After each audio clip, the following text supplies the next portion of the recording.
Tonight on the Game On podcast, the Crows finally get their man, Neil Balme, appointed to the board. And Port Adelaide honour a Port legend, Port great player added to the Legends Club. And in the cricket, Australia's perfect summer sort of comes to an end, a bit of a crashing end. All right, let's do this. Welcome to the Game On podcast. My name's Pete once again. In the studio here with me is Malcolm. And, mate, how's your week been? It has been better, mate. Lying down the majority of it. You have gone through your own back problems recently. Yes. So, yes, you'll know what that's like. So, yeah, it's been a bit of a frustrating week, but that's life. Have you been able to watch a bit of sport, though? Yeah, a bit. Yep. Yeah. Probably tried to catch. It's been a bit weird. There was a couple of nights with no sleep. Yes. So, yeah, it hasn't been good. No, fair enough. That's We'll life. let's park that anyway. But certainly a lot of sport to get through tonight. Yes. And let's have a look at what we've got coming up in Around the Grounds. Around the Grounds.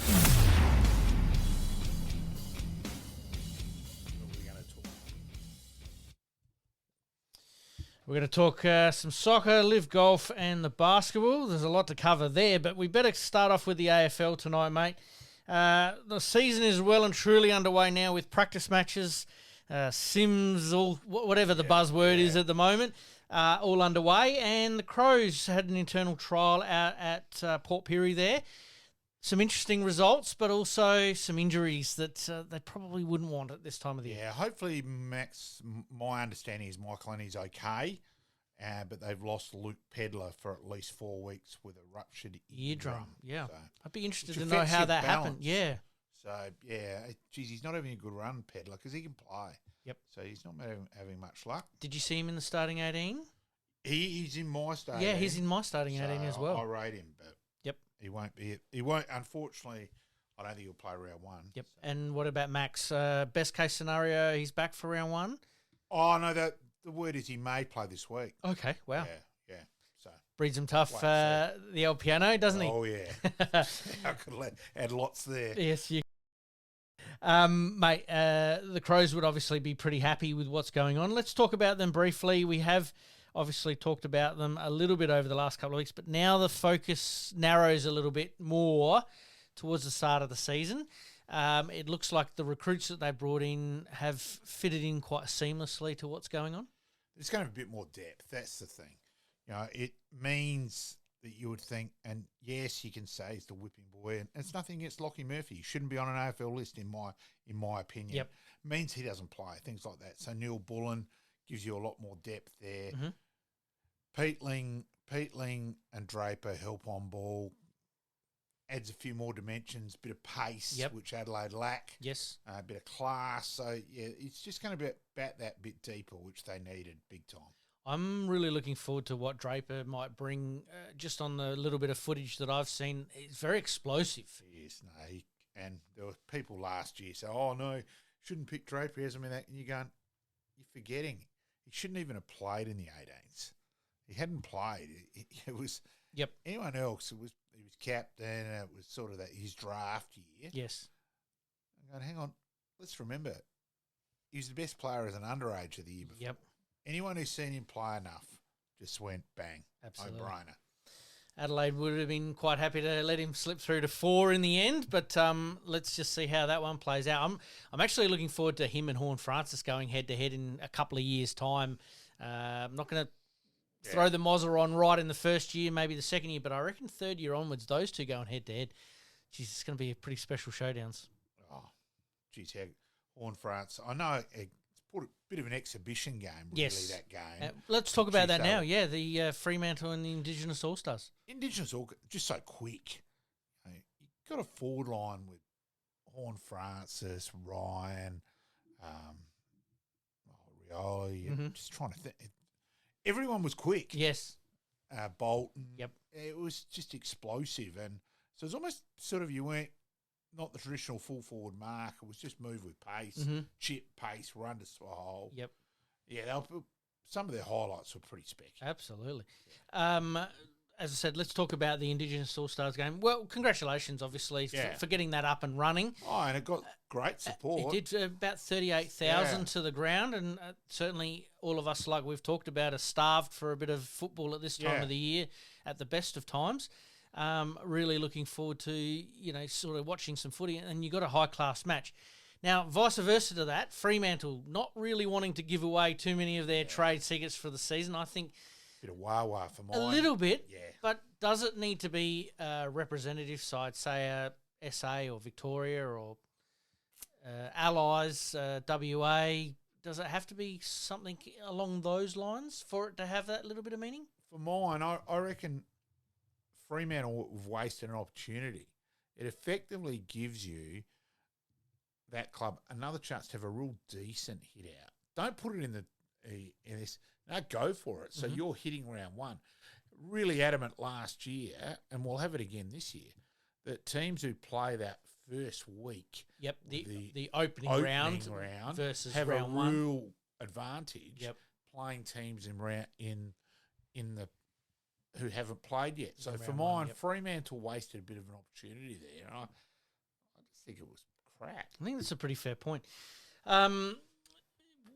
Obviously, the All-Stars had something to play for. Obviously wanted to showcase their skills. Indigenous talent, we really need to be a lot better at getting these players, obviously, into the AFL system. And clubs are recognising that they've got to be better at catering for those needs because, look, let's be honest, it's a slightly different culture. Oh, yeah.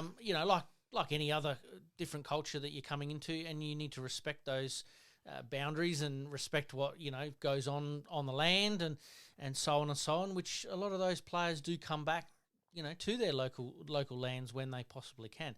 I think it's something which football does a lot better than some other sports. So like Agreed. Cricket particular, that you've got, I think there's Scott Boland in terms of male wise and that, and there was Dizzy but really hardly anything in terms of there. So in that way, but it's also a real hard one. You talk to some of the guys who say the skill wise up it. You go to the MPY lands, and the skill wise is just it's sublime. Obscene. Yep. But trying to get those guys then down committed to a program isn't easy either. Yeah, so it's a hard one. I think that's that balance is that, it is much more of a professional sport these days than it's ever been, and it's only going to get even more professional. But it's about taking that pathway and seeing if we can mould it and change it a little bit to respect the cultural values of those players. Yeah, and, it's also interesting that there's Hugo Hagen at the moment who's hardly been to Western Bulldogs training and they're not sure when he's going to play.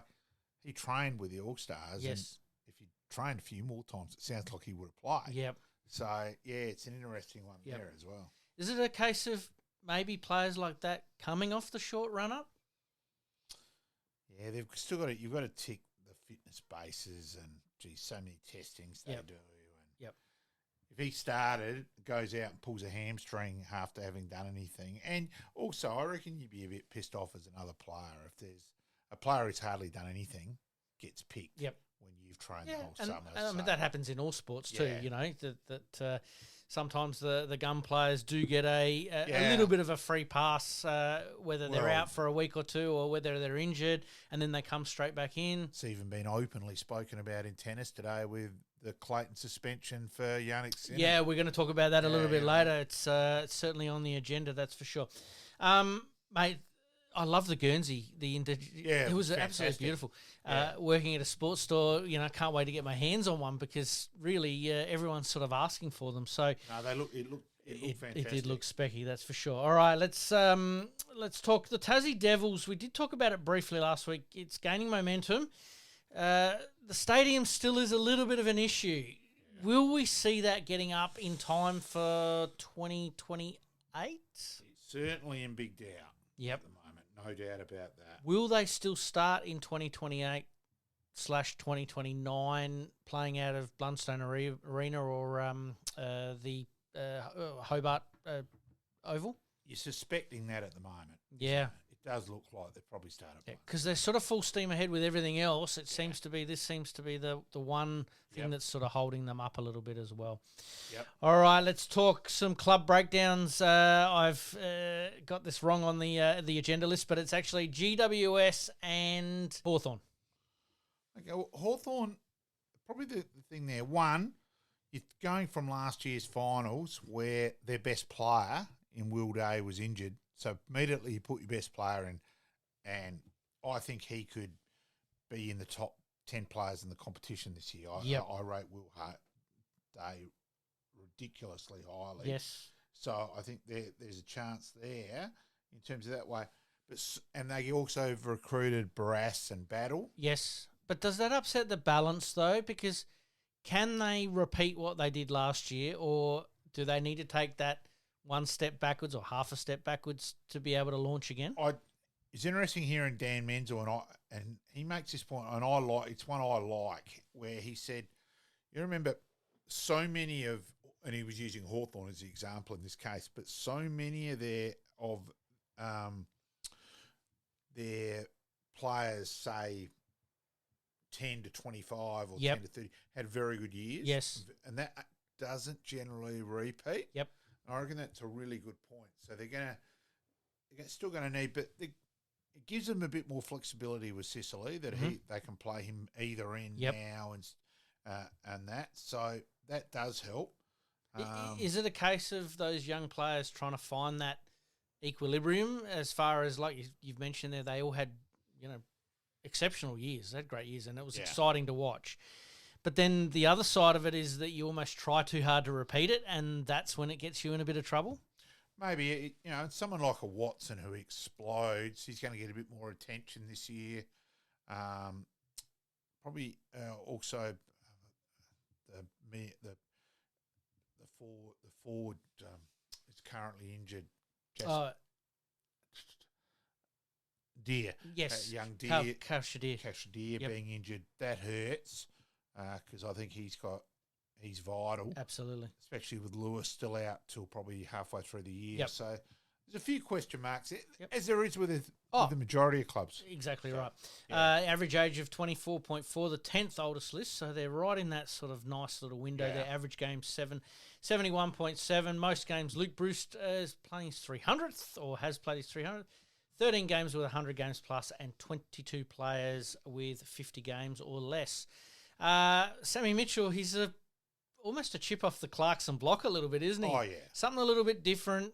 Doesn't let much phase him. There's some similarities there. There are, exactly right. All right, GWS, highly regarded Adam Kingsley for what he's done up there, considering that once again they did lose a few players along the way. Where does that leave them now? The hard thing is they should have won last year's premiership. Yep. And, and that's, so you go, hang on. Now, you don't know what's happened in the off-season that they lose so many players for the first couple of rounds.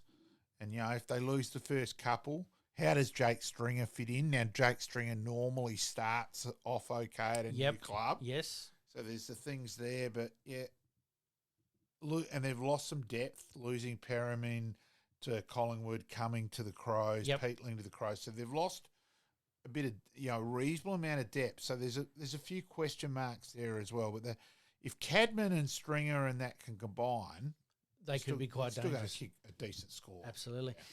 Toby Green's probably the question mark a little bit. He's another year older. He didn't have a great year last year, so he'd be hell-bent on trying to prove that. And he'd be hell-bent starting, hang on, I probably didn't do enough as club captain to stop that event. I should have just put the kibosh on it. Yep. So he'd also, I reckon he'd be thinking, I've got to really. Yep. And that's probably when he's at his most dangerous, isn't he? Is that when the chips are down a little bit or everyone's writing him off or piling on. It's generally when he plays very, very well. The average age of 24, the 13th oldest. Average game 67.7, 14th most experienced. Cullen Ward at 315 games. That snuck up on me, even looking up that as well. Yeah, he's been a durable and very consistent. Absolutely.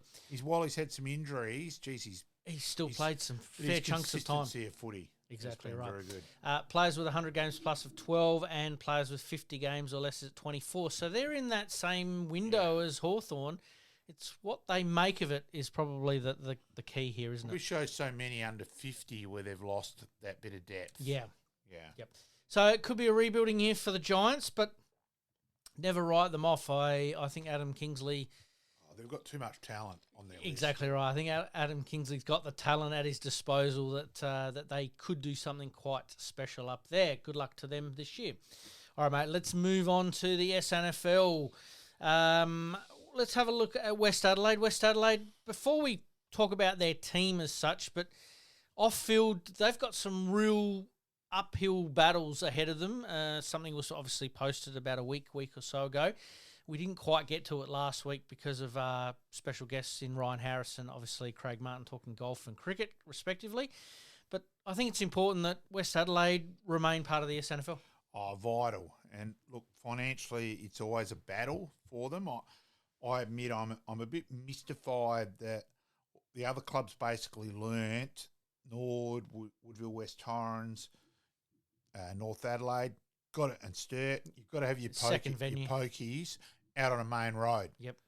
They're still, West Adelaide's are still down at Milner Road. Yep. And yeah, I like West Adelaide as a club. Absolutely. Go there for some history events and stuff like that. Yep. But I don't think they've been smart in that way, and they're consistently just struggling financially and having to pay for things on consignment at times. I'm not sure if that's still the case. Mm-hmm. And looking for a new CEO, I think I saw I'm not advertised as well. So it's not an easy gig. it's not an easy gig. So putting that all aside, West Adelaide, do they...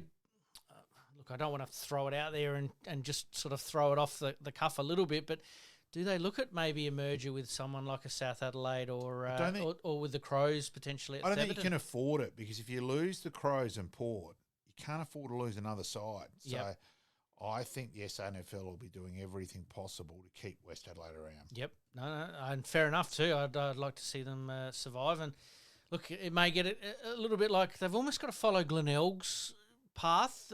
That's where Glenelg were 10 years ago, 10, 15 years ago. And, rattle the tins and, even if you're a supporter of an opposition club, buy a membership, help them out wherever you possibly can. So maybe that's something that we need to push a little bit harder, and maybe we'll get somebody on from West Adelaide to try and to boost that a little bit. Yeah, so they picked up Tom Scully. He's back from Port Adelaide, and I admit I was surprised that he got delisted. I still think at his age that you've got to go. Well, you've got to go longer with taller guys. Yep. I think they've written him off too quick. Yep. And also the other point too, and Brenton Phillips has made the point, and hopefully I'm not talking out of school in regard to that. You're watching under 18s that's got the anti-density rule. Yes. So you were recruiting people from that rule. Yep. So, and Scully's 6'8", the old language, whatever. Yes. He's a bloody giant. Yep. He was too tall at 18s and playing one-on-one. You don't get that the next level. So Sticks either have the rule altogether for every grade or get rid of it altogether. It's a bugbear of mine with some of these rules in making sure that they are consistent all the way through. It's hard enough to try and predict the youngster's going to go through, but it's harder that you're watching him under different rules. Yep. Because I watched Scully under that and thought, yeah, he's got an AFL future well and truly. Yep. But I kept reminding myself, it's also different. He's not going to have that rule. So it's hard. Do you see the anti-density rule coming in to the SNFL I like it before the AFL, if that makes sense? We've introduced and been quite successful the last touch out of bounds. I mean, it works well. And admittedly, I don't like it the last touch bit on a windy day at Nord or Glenelg because it gets blown, it goes out. AFL, it's ridiculous that they haven't got it because you're playing on the bigger ground, so it actually doesn't go out of bounds. It's like you play a game at Elizabeth and you actually forget about the rule. Yep. And so that's what had happened at AFL level. Yep. So it's just stupid where AFL, insufficient attempt. Well, just bring in the rule. Well, like we've said Just plenty of crap. time, there's plenty of people in the crowd that absolutely lose their, Oh, I'm going to say it, shit when Yeah. when it's clearly deliberate and the umpire will go, nah, throw it in. And it's like, how did you come to that decision? so just, get rid of it. But so Scully, Logan Austin from Bairnsdale and Port, Harvey Griffiths from North Launceston, Johnny Schuback, who South did not want to lose. Yes. Caleb May, now they've lost. Josh Ryan's retired. Caden Brand retired. Sam May. All the best to Sam May there. I think he's still going to be involved at West Adelaide. Yep. Josh Gore's gone to Southport. Mitch McGuire to Wagga Demons. Lucas McClellan, Luke Redfern, Matt Ryan, Luke Young to Henley, Tom Randall to St. Peter's Old Collegians, Hackney High. Mm-hmm. So, they've lost a few there as well. And South Adelaide, if we read all their comings and goings. Yep, we'll be here until I'll go through them quickly. So I Yep. won't mention the clubs. So coming, Jaden Magorf, he's come back from Sydney. Oliver Northam, Will McCarthy, Will Spland, Luke Bogle comes back from Nord, Brad Jeffries from Sturt, Gigantor from Sydney, Sam Foley, Cody Lowe from South Launceston. I wonder if he's related to Braden. I'll have to ask him that. Tom Gillett, Ben Ashley Cooper, Emmanuel Impang, Nick Waitman from Nord, Patrick Che, Ty McGuinness, Lachlan Gill. Now they've lost. Kobe Mulch has gone to Woodville West Torrens, Hayden Sampson, Oliver Meegans, John D. Schuback, Sid Draper, Arlo Draper, Benny Barrett, and I'd be Ropel on that one because he goes to Port under that rule. Yep. Tate Lovering, Nick Zach Keir's gone back to KI, Liam Nye, Cooper Rogers, Darnell Tucker, Hayden, Lachlan Hayes, and Scott Bedford. So they've lost a lot of turnover. Yeah, just a huge turnover. A lack of stability there is hard for South. Yep.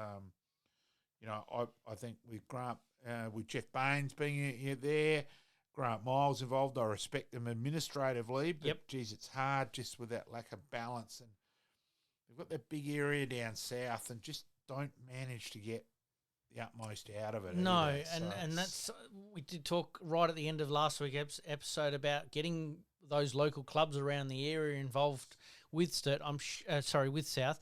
I'm sure they're doing something, but there is always something that can be a little bit more done there as well. So, yeah, they're surprised me with the talent that's around that sort of Southern League. How it isn't transferring. So many of them though, in terms of they're getting paid more down the clubs down south and less commitment. Yep. They want to go to south, try and battle, and some guys do that for a while and then go, yep, nah, bugger it, I'm going back. Yep. And then we need to change that, really, don't we? I mean, I don't know how though. No, I know, but it's got to be looked at. That's for sure.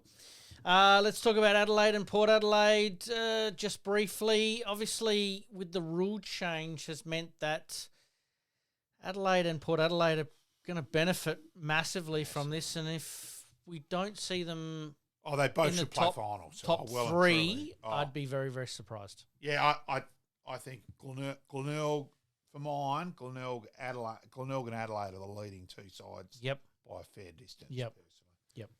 Then it's sort of Sturt, Port Adelaide, and then fifth spot's up for grabs, isn't it? Going to be very, very interesting there. Best of luck to those teams, and we might see what we can do with West Adelaide over the next few weeks. Some trial games coming up, but we might hold off until next week on that one. Exactly right. All right, mate, let's move on to cricket.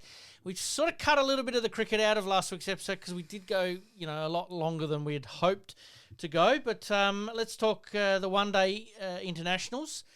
Fell apart at a time when everything seemed like it was the perfect summer. Yeah, and look, for mine, playing for Australia is a privilege. And also, I think in selection, you've got to treat the opposition with respect. Yep. And I don't think either of those two happened in that regard. Yes. Travis Head not playing the first one. Now, nothing against Jake Fraser-McGurk, the bit I've had to do with him, meeting him. Yep. Nice guy. He seems quite a nice guy, Rooster, in terms of that way. Well, but it's farcical as a South Australian supporter. I'm relieved he's in the Australian side. Yep. So, therefore, he's not the South Australian side. Yep. Now, he's averaging, it's around 10 or so yes. for West Torrens. And I made that point to a West Torrens guy this week. I said, if you're picking your side, if I'm fair income and all that, he probably doesn't play A grade. Yep. And pretty hard to Absolutely. debate that. Well, the headline was the biggest fake in world cricket. It's ridiculous. Oh, and look, I just don't get it. And if you're going to go for an opener who just goes from ball one, well, Mitch Owen's done enough to have been looked at there instead of Fraser McGurk. Yep. I just don't get it.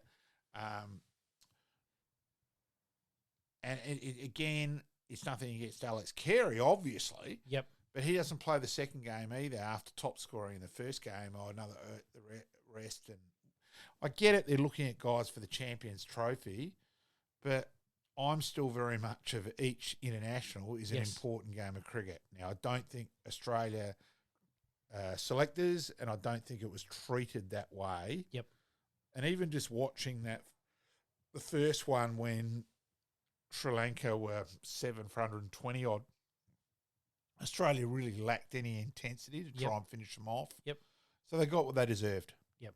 Treat any sport, you don't treat the opposition with the respect. Yep. There was no sympathy from me in that one. I was quite happy to see Sri Lanka win both games. Yeah, absolutely. Where does that leave Australia for the upcoming Champions Trophy tournament? Look, I think they will struggle because it's not only that, Cumming, Hazelwood and Stark all not playing. So they're lacking a bit of depth there. And there's not the depth in batting. Yep. Now, Matt Short, as we've just said, Jake Fraser, years ago, they don't get looked at. Yep.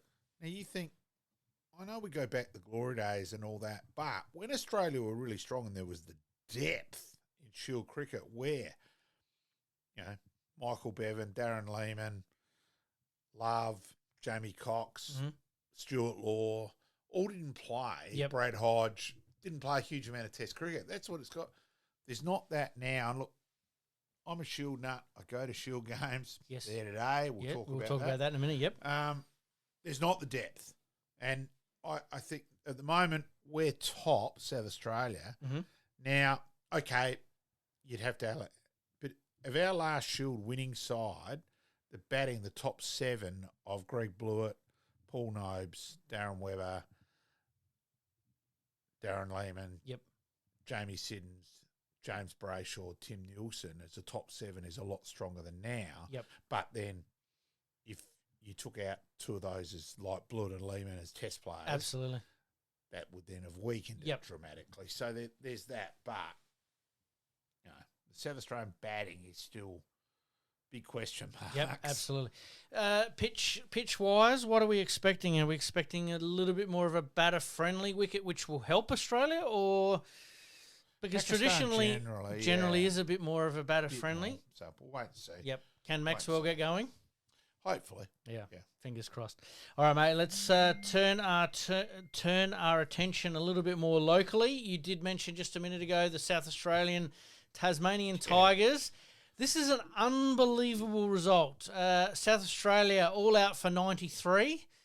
You'd think that you're in massive, massive trouble if that was the case. Tasmania all out for 101, all on the first day. And we had him 6 for 36, and it was a very tough catch. It was one which was more really saved a couple of runs getting his hand to it than a drop catch. But if it had stuck, Tasmania would have been 7 for 36. Yep. Now, that's just crazy. That's schoolboy things. Now, That we had is. the game in Perth.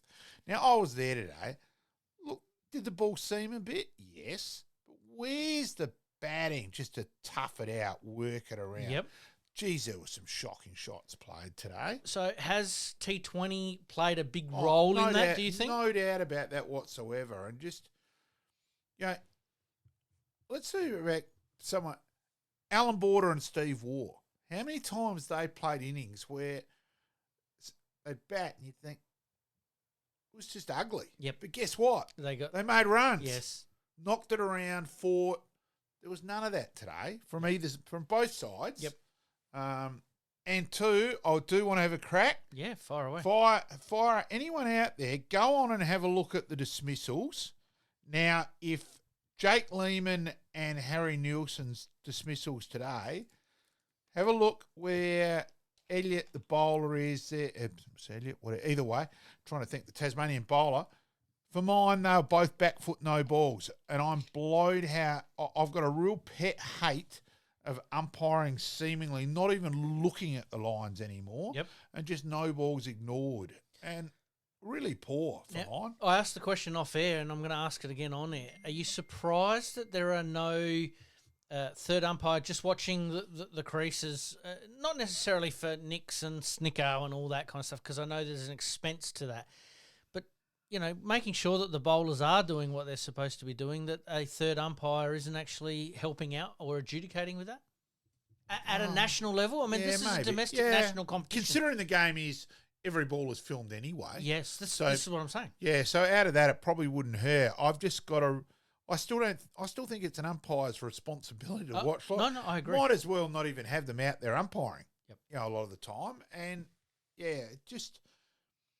Jake Lehman's especially for mine, the back foot is definitely cutting the sideline. That all the back foot has got to do is cut that sideline, and it's a no ball. No ball. Yep. And for mine, they both were, personally. Absolutely. Some interesting results. 20 wickets falling on day one. An interesting statistic that you brought up a little bit earlier. It's the first time that's never happened at Adelaide Oval. Never happened at Adelaide Oval. And there we were batting again in the second innings, and you think, come on, you two, get through to stumps, which they did. Yep. So none for 24, quite crazily. Yep. We're 16 runs in front. We start day two at effectively none for 16. Yep. So quite crazy. Crazy days cricket. Anything could happen. Do you think the weather, though, played a little bit of a part? It's been slightly cooler today, but that little bit of breeze, do you think that made it hoop around a little bit? Look, it was seaming a bit and all that, but it wasn't a wicket for 20 wickets to fall. Yep. Just poor batting by both sides. Yep. Brendan Doggett bowled very well. Probably the best he's bowled. Yes. He took 6 for South Australia. Elliott took 6 for them. He's had a purple patch for the Tasmania the last 2 weeks. That's 16 wickets in the last 3 innings for him. Yep. But, it was just Jake Weatherald played a terrible shot off his first ball.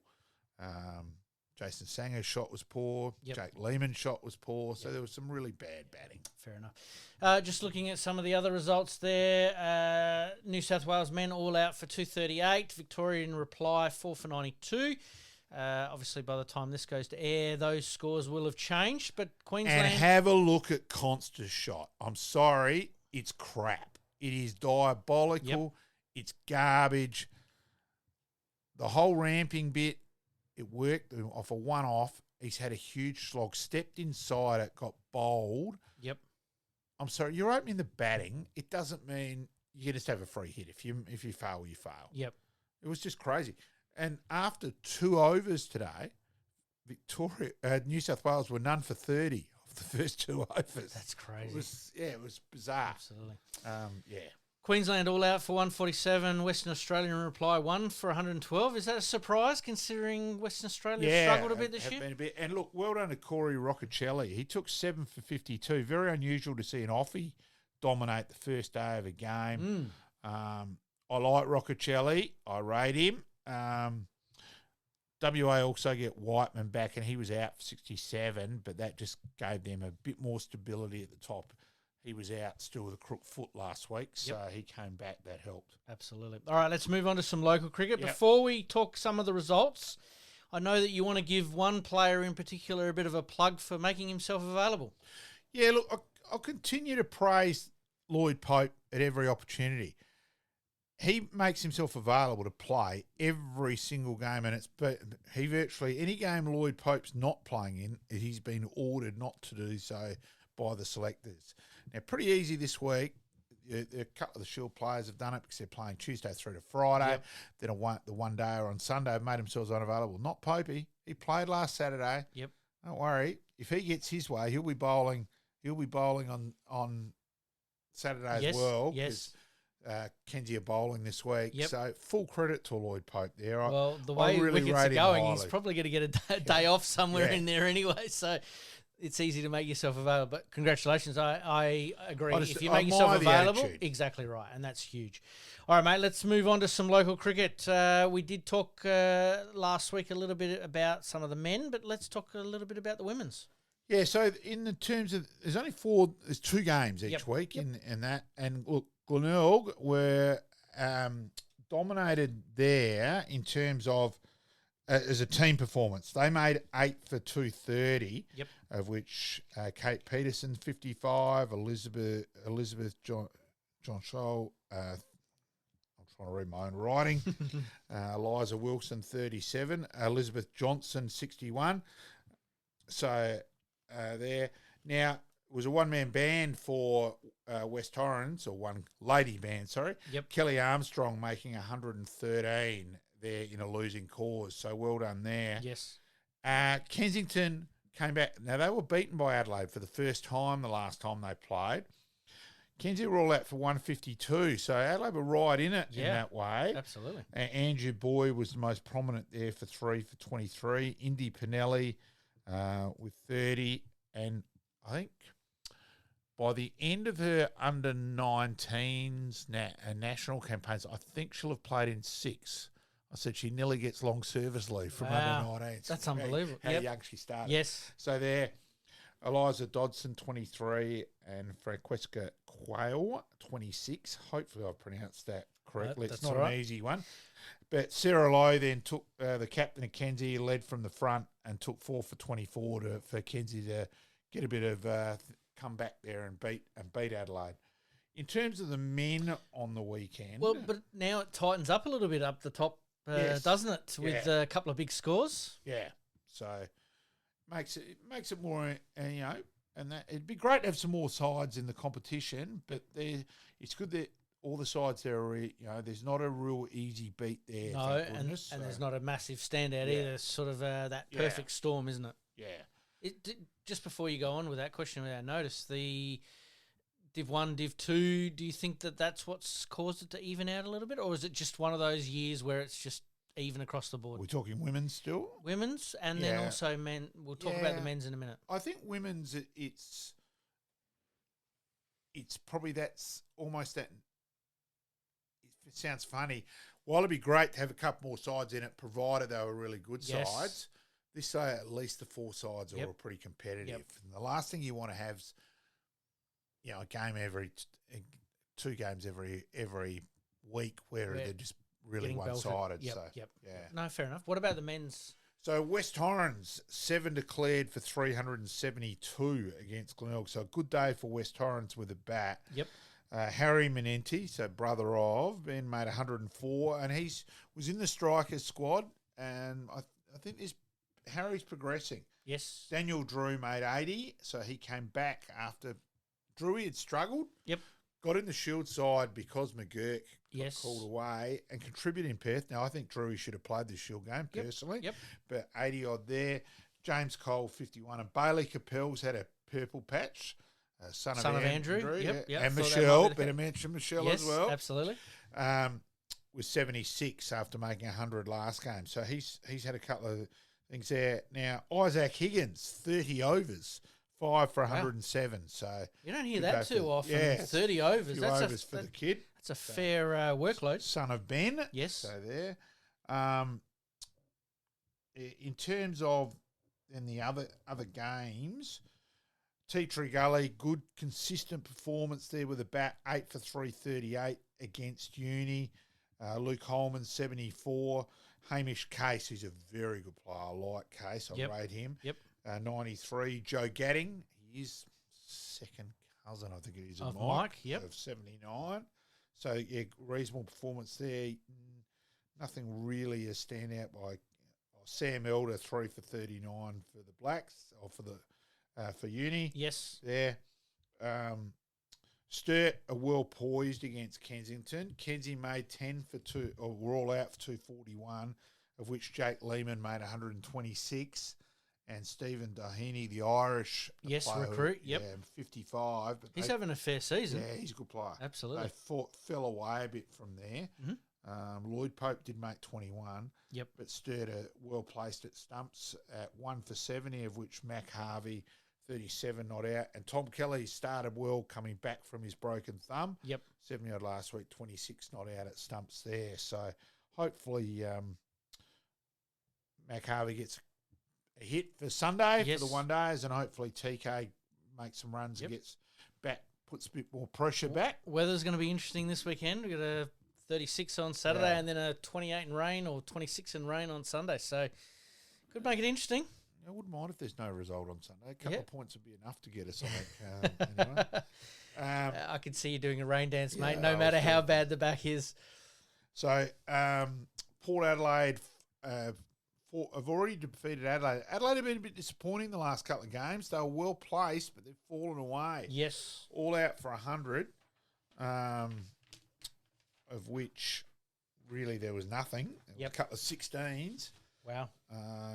Now Ben Turley 537 and Harrison Massey 2 for 10. Liam Grieber 2 for 37. Liam very well coached at Prince's when he was in grade 5. And Port have cruised there. So Port have got to try and win that outright. Yep. To try and still have a chance of avoiding relegation. So that's still there. It's on for young and old. In Div 2, Yep. East Torrens probably one they'll regret. They won the toss and sent Woodville in. Woodville 5 for 320 for the day. Ouch. So there. And How do you get that so wrong? I mean, look, these things happen. grass. Probably didn't rate them well enough as much as they should have. Right. So that's that respect thing that we Yeah, talked I about think a little so. bit earlier. So Yep. Henry Cullen 78. Brody Rimmer 70. Ben Chapman Lilly 65. And Harvey Brennan 62. So they were all fair few contributions. Yep. Now, look, Southern Districts all out for 109, of which Northern Districts have already got them at 2 for 112. So there's a couple of sides there just really just not even competing well enough. Yep. In 4 ducks and 2 ones. Okay. They're That not exactly hurts. great. That hurts, doesn't it? Aubrey Stockdale 5 for 29. Yep. There. And Northern's Harvey Box, good to see. 45 not out. And Josh Can 33 not out. So easy one there now. Prospect all out 138. Saka 19s are 3 for 90. Saka 19s will get them. Yes. They've been impressive this year, haven't Yeah, they? they have. Paul Washke Wazowicks. We'll go with that. Yep. 48 for Prospect. So at least there. And a couple of 20 and a 48. He was 48, sorry. 28 and that. So, yeah, the 19 should get them. 19s have been very, very impressive this year. Well done to them. And, gee, wouldn't it be nice if they could get themselves up into that top side? Yes. Be very, very impressive. All right, mate, we better take a very, very quick break. But coming up, Adelaide United unfortunately going down, but a Yeah. couple of local debutants. Yes. Live Golf, the watering hole, was a popular choice. And the 36ers season goes from bad to ridiculously worse. Kabang.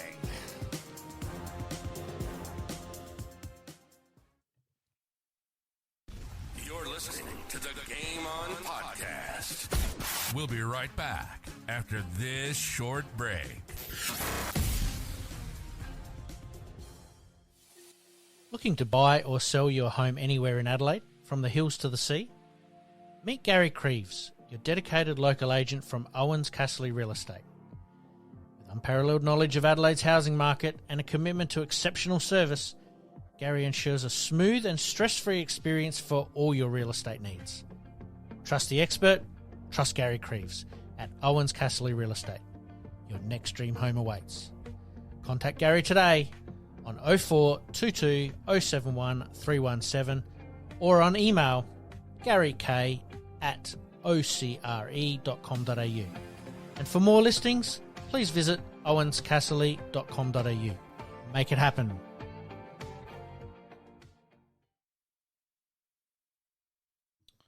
As per usual, we thank our sponsors Yes, for helping thank you, us Crazy. out. And let's move on to the soccer. Adelaide United, unfortunately, not back to their winning ways, losing 2-1 to the Newcastle Bit Jets. disappointing when Newcastle were and at home. Yes. So, but it is a young side. It's a team full of locals. So, the huge ticks for both of those. Absolutely. So, yeah. Two young locals, obviously, making their debut. I think that's really good at this time of the year as well. for them as well. Adelaide United take on Western Sydney Sunday the 23rd of February at 4:30 p.m. I think it is. So they've got a little bit of catching up to do, but they've generally done that pretty well this season, haven't they? Hopefully. Absolutely. All right, let's talk Live Golf. First thing off the bat, the watering hole. What did you think of it, mate? It's nothing like hitting an ace, is there? Look, it's just one over. Whatever you think of it, it's a winner. You don't have to be a golf fan. Yes. It's worked. 102,000 people at a golf tournament. Yes. Yeah, it's and the thing now with the potential redevelopment of the North Adelaide course, so you can have you and I can go and play the same course, which so as a potential tourist thing that is, driving range, putt are intended to be part of it. Yes, he continues to deliver goals. Yep, and you get that you get that will, and it's potentially it's nearly as big as the Adelaide Oval redevelopment in terms of potential of tourism. Yep. So. Adelaide have secured the event now until 2031. You did mention there that the North Adelaide option will come in, I think, around 28, 29, thereabouts. Greg Norman obviously designing the course. I did hear an interview with Peter Malinauskas talking about how the checks and balances will be watched carefully. But don't worry, Mally will do that. Absolutely. But the bringing the golf to the city, I think you're right. It is going to be a big winner. Do you think Grange will be massively disappointed that they potentially will miss out on it? Oh, definitely, no doubt about that. Because you know, everyone here go, "Oh, great, how footy's back in town." Think of the businesses at Westlakes. That was their cash cow. Yeah, yep. And out of that, and even yourself down there. Working down there, that was the through traffic and all that. It was huge. So that shopping centre got the biggest whack of anything. That's right. And that. So, and the lakes and all that sort of thing. So, yes, it's great for in-town businesses. Yes. But it's not for businesses. Absolutely. And let's remember there are businesses apart from Adelaide. But trying to get an Uber or a taxi out of Grange was near on impossible, especially when you got 100,000 there over the course of a weekend. Do you think the move to North Adelaide is the right move, and will the council agree on it? Because they sort of missed the boat with the Crows, really, with that development up at the Aquatic Centre, didn't they? Common sense and Adelaide City Council does not go together. This is why I asked. Huge worry. Does the state government step in and go, hey, this is a... Well, I think they can on this because it'll be a major development. Yep. So they will. There's a chance there. Yep. And unfortunately, you've got to keep doing that. And it should have happened with the Crows thing. Yep. It was a no-brainer, really, up in that top corner there, wasn't it? Incompetence is being polite. That's okay. All right. And where they're at is going to be a little difficult to get to at various stages, especially with the development going on South Road. What happens if Live Golf and the PGA merge? Does the future of the Adelaide tournament then come into question? Because the last thing you want is it to become a white elephant. I'm sure Mally would have had. I'm sure they would have had that covered to some extent because it's just an obvious question. Yep. So I'm sure there'll be some contingency there as well. If they do merge, would it be silly of them to actually move the event or cancel the event altogether, considering it is such a huge, event for golf? And someone from Golf Australia was saying their junior membership's up 32% this year. And I don't think you get cancelled when you've got the golfers saying it's the best tournament in the world and all things like that. Yep. It's not going to go. No, but I'm just saying, Yeah, I know, but some of those organisations don't exactly see eye to eye, and a bit of argy-bargy there. So maybe. Anyway, let's leave that one on the agenda for next time. We might even get Craig back on at some stage with the golf coming up, and we'll ask him about it. All right, let's move on to the basketball. Huge start to the play-ins. They had a huge win, but then they're up by 21 points at one stage just against Southeast Melbourne and blow that lead and lose. How does that happen? And blew it convincingly. Yes. Yeah.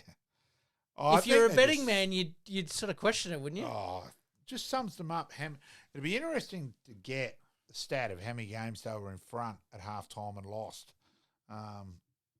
Look, you wouldn't back the 36ers wearing someone else's wallet. All right, now that the season's over, where's it all gone wrong?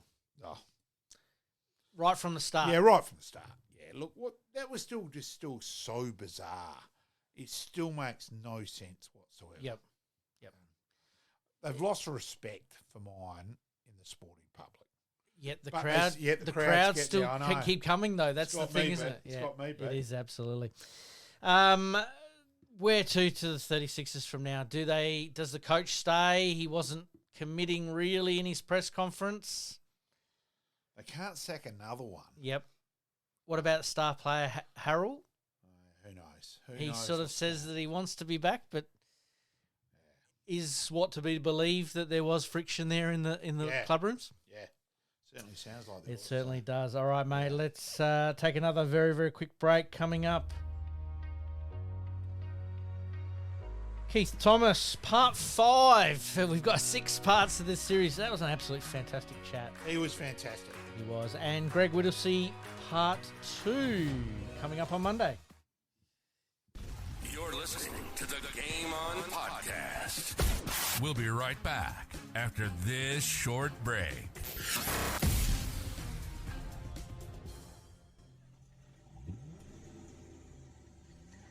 A dents and scratches putting a dent in your day? Introducing Roger Steen Crash Repairs Adelaide, your trusted solution for automotive woes. With over 2 decades of expertise, Roger Steen Crash Repairs guarantees top-notch service, restoring your vehicle to its former glory in no time. From minor dings to major collisions, our skilled technicians handle it all with precision and care, using state-of-the-art equipment and techniques. Roger Steen Crash Repairs saved my car. It looks brand new. Fast, friendly and reliable. I wouldn't trust anyone else with my vehicle. Don't let accidents slow you down. Visit Roger Steen Crash Repairs Adelaide at 14 Penner Avenue, Glynde, for quality service you can count on. And here's a special offer just for our listeners. Mention this podcast and receive a $100 discount on your repair.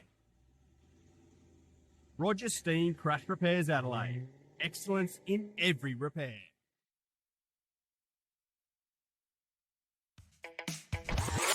Flashbacks.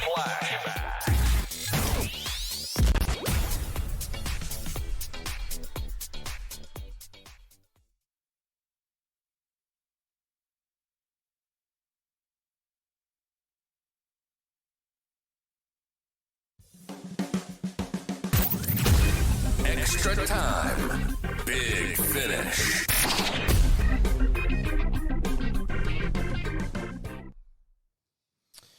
All right, mate. Robbie Gray's highlights there in our flashbacks today. Obviously, being inducted into the Port Adelaide Hall of Fame there, or Legends.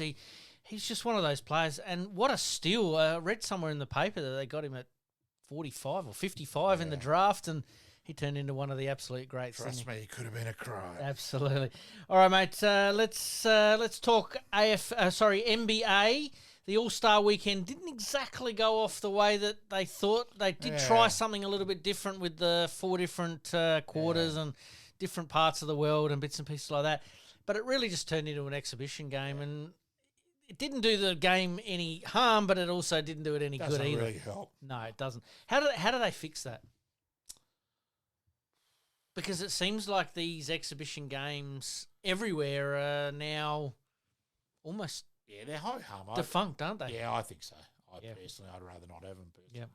All right, let's talk tennis. 18-year-old Maya Joint is making moves in the WTA singles and doubles rankings, winning a few more tournaments just recently and really on the cusp of making the top 100. Yeah, and Tristan Schoolate, he's showing promise as well. Absolutely. Impressive start to the 2025 season. Notched up another Challenger semi-final in India. So not only doing it at home, but abroad as well. So well done to Tristan there.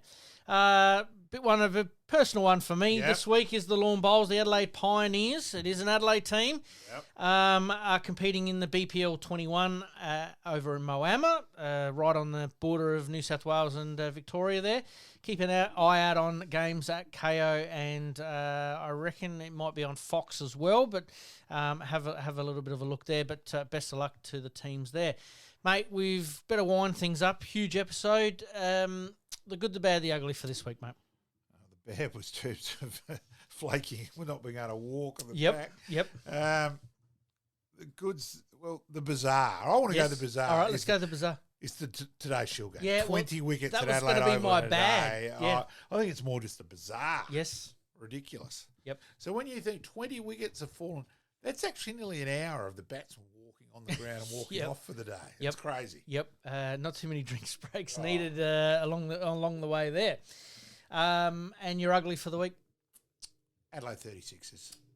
Yeah. Mate, I have to agree with you Say on no more. 2 out of the 3. My good for the week is the Indigenous All-Stars game. I Yeah. thought that they put on a show, and that's exactly what we got. And you're right, that fast ball movement is the way of the future, isn't And it? that's an exhibition game which worked. And Yes. it's probably the only one for the weekend Yep, which did. absolutely. So, yeah. All right, mate, we better wind things up there. As per usual, thank you for your time tonight. Thank everybody as well. Like, rate, subscribe. Pass this on to friends, family, and share on all the social media platforms. If you haven't joined us yet, please do. Sportscast Media SA. And as per usual, we've got to do better than this, and we'll see you next week, mate.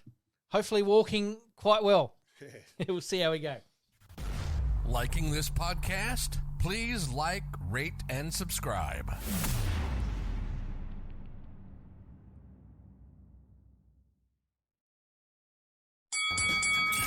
In this crazy world we live in, we all need the distraction. Enjoying the show?